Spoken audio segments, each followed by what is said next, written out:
First on 4, while the presidential election is over, the Trump administration is working quickly to build more miles of border wall before the year ends. CBS 4's Iris Karami explains how one family is fighting to keep their land from the U.S. government.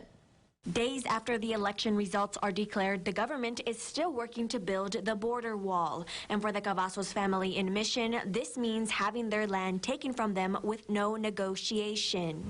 By the waiving of all these laws, the government has actually taken our due process away from us, because we go to court and we're always going to lose because we don't have the due process we're supposed to have.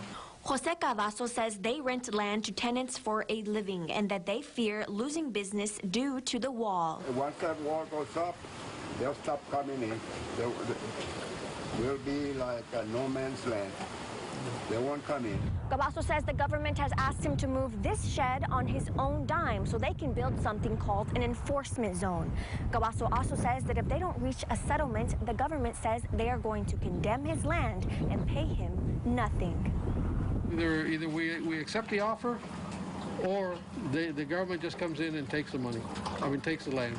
Community coordinator Roberto Lopez from the Texas Civil Rights Project says this is the administration's last fighting efforts before the end of the year. They have a goal of trying to get over 90 miles of border wall built here in the Rio Grande Valley, and that is exactly what they're going to try to do in these last few months while they have the power to do it. He says since the Trump administration has 2 months left, they have overrode the negotiation process and have filed a motion for immediate possession. And it's an extremely aggressive tactic, and what they're saying is, we're actually not going to pay you.